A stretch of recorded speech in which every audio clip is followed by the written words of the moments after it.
Buenas tardes y en primer lugar quiero dar las gracias a todos vosotros por haber venido, buscar un ratito para escucharnos y soltar nuestra charla. Dar las gracias a Leticia por pensar en la plataforma Inclusión Real Ya y a Podemos por organizar estas jornadas que son súper interesantes. Bueno, y a mi compañero que ya nos ha contado lo que pensaba. Bueno, nadie está libre de tener una diversidad funcional, tanto si naces con ella como si tienes un accidente de tráfico o una enfermedad. Creo que lo primero es explicar qué es la plataforma Inclusión Real Ya. Yo lo voy a leer porque es que no me quiero dejar nada en el tintero, ¿vale? Somos un grupo de padres y madres que, independientemente de la diversidad funcional de sus hijos y las necesidades educativas de cada uno de ellos, decidimos unirnos hace cosa de un año para que la inclusión educativa sea real. Nos hemos encontrado con que en papel se habla mucho de ello, pero a la hora de la verdad no se está llevando a cabo en los centros, tanto por falta de medios materiales y profesionales, así como por falta de formación en otros casos.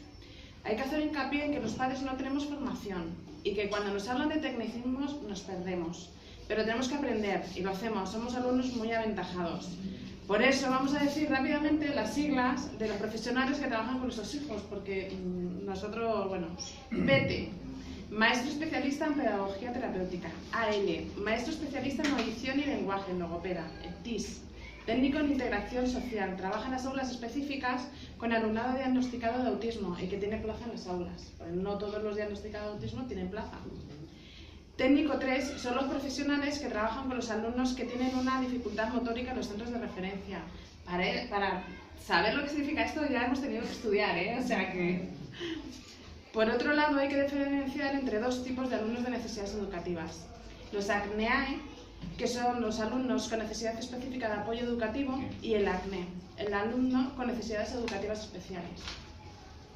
Los ACNEAE son los alumnos que presentan necesidades educativas especiales por dificultades específicas de aprendizaje, TDAH, por sus altas capacidades intelectuales, por haberse incorporado tarde al sistema educativo o por condiciones personales o historia escolar. Pueden estar en el programa de forma temporal, como puede ocurrir con el alumnado que cambia de una comunidad autónoma a otra o que llega del extranjero sin conocer el idioma. En este caso son los orientadores los que incluyen a este alumnado en el programa. Los ACNE son los alumnos que tras una evaluación psicopedagógica se evidencian unas dificultades que hacen que necesite una serie de medidas especiales a lo largo de su educación, como puede ser una adaptación curricular significativa en el tema que se le imparte. Si ahí digo algo que no sepáis lo que es, vosotros me lo preguntáis. El momento de entrar en una u otra modalidad dependerá de la dificultad de cada alumno. Por ejemplo, yo voy a hablar de mi caso particular, ¿vale? En la guardería decían que mi hijo se dispersaba, entonces en su primer día de colegio en educación infantil, de primero de infantil, a los 30 minutos me llamaron por teléfono, que había que irle a cambiar de ropa. Entonces la profesora no iba a cambiar y mi hijo tenía 2 años y 9 meses todavía. Entonces, bueno, a partir de ahí empezamos. En el primer mes y medio tuvimos 3 reuniones con la orientadora, el profesorado del colegio, y así estuvimos hasta los 5 años y medio que nos dieron el primer diagnóstico, que fue de TDAH. En ese momento entró dentro del programa de necesidades educativas y aunque a los 8 llegó el diagnóstico de autismo, no hubo opción de entrar en aula específica. Ahí hay que pasar otro proceso más todavía, otra nueva evaluación por otro equipo especial y bueno, otra historia. Nos hemos encontrado con que el personal del equipo de atención temprana que atiende a los niños escolarizados en el primer ciclo de educación infantil hasta los que atiende el alumnado del segundo ciclo de educación infantil, como el equipo de orientación primaria y secundaria, no ha aumentado en los últimos años, provocando una mayor situación de desventaja al alumnado de necesidades educativas, ya que hay que esperar un desajuste escolar de 2 años para que haya al menos una evaluación. Esto conlleva un fracaso escolar en una población que ya es muy vulnerable. Esto quiere decir que tiene que llevar 2 años de retraso en el aprendizaje en relación con el resto de sus compañeros, tan solo para que le hagan una evaluación. Y ahí se vería si entra o no dentro del programa. Dicho esto, vamos a los datos. Vamos a movernos con la información que tenemos en Parla. Hay 22 colegios públicos, 3 concertados, una educación especial y educación privada no tenemos. En el curso académico 2016-2017 ha habido un total de 15.010 alumnos en los centros educativos de Parla, de los cuales 545 están en el programa de necesidades educativas especiales. En estos datos no están incluidos el Colegio de Educación Especial María Montessori. Es un dato muy significativo la diferencia que hay entre los centros públicos y concertados, ya que la escolarización de este alumno en estos centros es bastante inferior que los públicos. Por porcentajes es muy llamativo el 1,82 que tiene el colegio concertado de Parla, con el índice más elevado de alumnado ACNE matriculado en sus aulas frente al 8,49 que presenta el centro público, con el dato más alto también. Repito, 1,82 del concertado frente al 8,49 del público. Son 7 puntos de diferencia que ponen en evidencia la tendencia que en los últimos años se está llevando a cabo, premiando la excelencia y excluyendo al alumnado que presenta más dificultad en el aprendizaje, sacándole de la educación concertada y derivándolo a la pública, que se encuentra sobrecargada y sin medios. Aunque no debería ser así, la verdad es que depende del lugar en el que residas.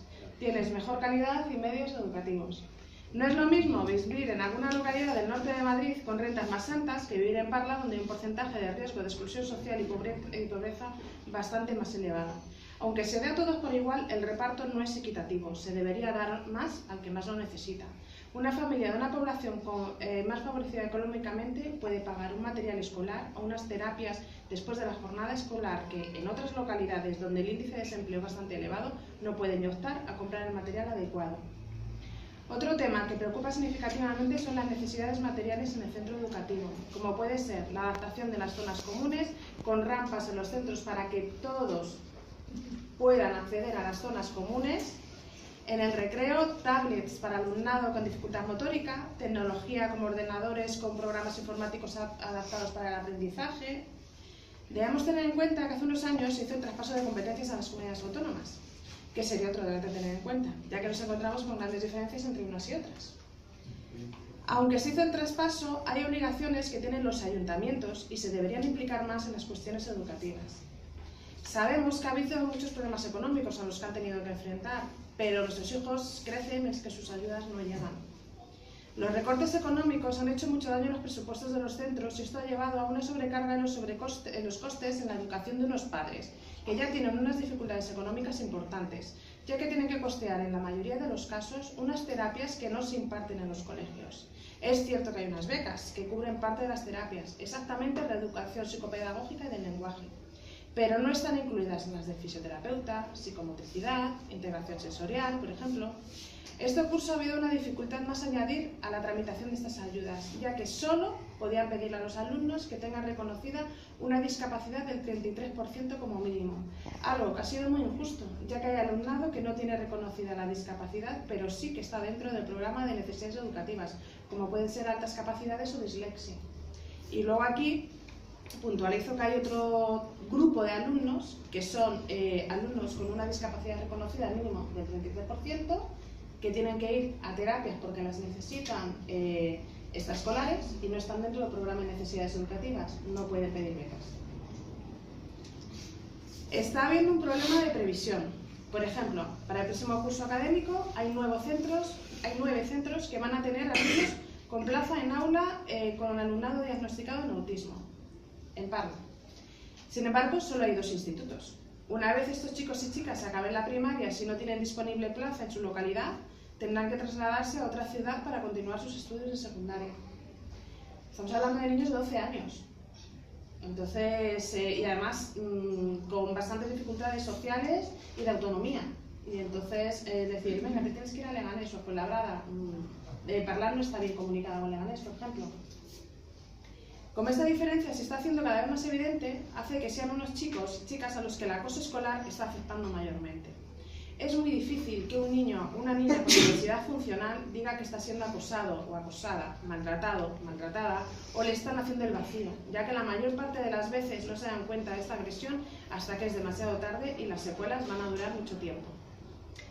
Hablo por experiencia, en este caso. Pero es importante trabajar la inclusión desde muy pequeños. Hay que hacerles ver a los niños, a las niñas e incluso a los padres y madres que porque una persona vaya en una silla de ruedas, su cerebro no funcione como el del resto o no pueda escribir con la misma soltura que los demás, es una persona igual que ellos, no hay diferencia. Hay que enseñarles a ser empáticos. Los niños no ven la diferencia entre un compañero y otro si se les enseña desde siempre. Cuando sean mayores, tanto unos como otros podrán vivir en armonía.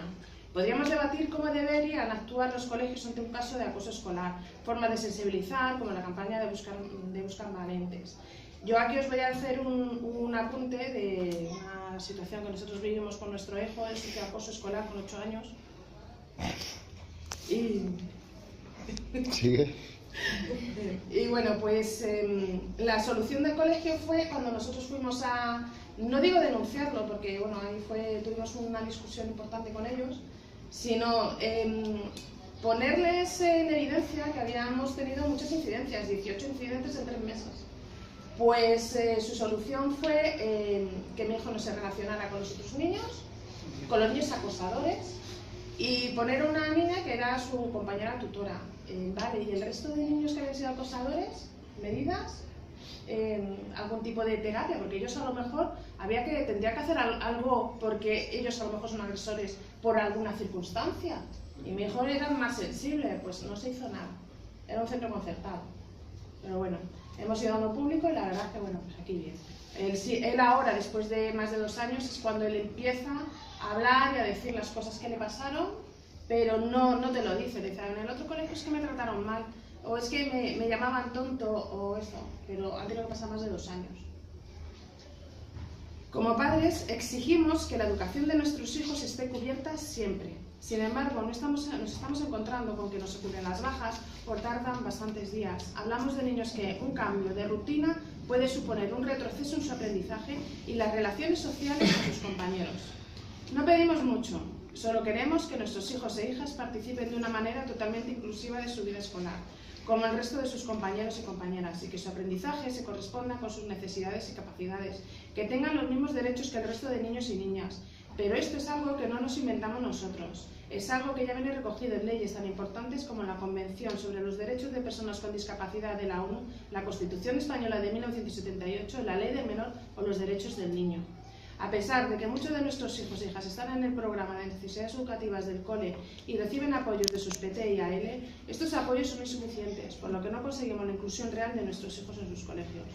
Hay que tener en cuenta que solo se puede hablar de inclusión real si se cumplen 3 parámetros: el acceso al sistema educativo, con la ILP por ejemplo, la participación en igualdad de condiciones con el resto del alumnado, el aprendizaje en igualdad de condiciones con el resto del alumnado. Por eso, cuando los alumnos ACNE son sacados del aula para trabajar con ellos, no se está respetando la inclusión. Lo que se suele hacer es que se les saca a otra aula con un compañero más o menos de sus mismas capacidades para darle las clases de apoyo, pero ya le estás sacando de la clase. Ya estás haciendo evidente ante los compañeros que él es distinto y que hace otro tipo de actividad. El debate no es si es necesario abrir más centros de educación especial, sino que todo el alumnado sea incluido para que realmente no haga falta los centros de educación especial. Ya para terminar, queremos dar las gracias a todos los partidos políticos del Ayuntamiento de Parla por aprobar hace unos días la declaración institucional en apoyo de la iniciativa legislativa de los ayuntamientos, que se ha aprobado ya en 12 municipios de la Comunidad de Madrid. Y aprovechamos para pedir que trabajen todos los grupos políticos en la Asamblea de Madrid para conseguir aprobar esta propuesta, que lleva moviéndose desde hace más de un año para poder conseguir una entrada equitativa y justa al sistema educativo. Por si desconocen el proyecto, algunas de las principales medidas que se piden en esta iniciativa son planificación de la oferta educativa con criterios de equidad, descenso de la ratio en aulas con ACNE, incremento ponderado de recursos según las necesidades de cada centro y planes de educación inclusiva en todos los centros. Muchas gracias.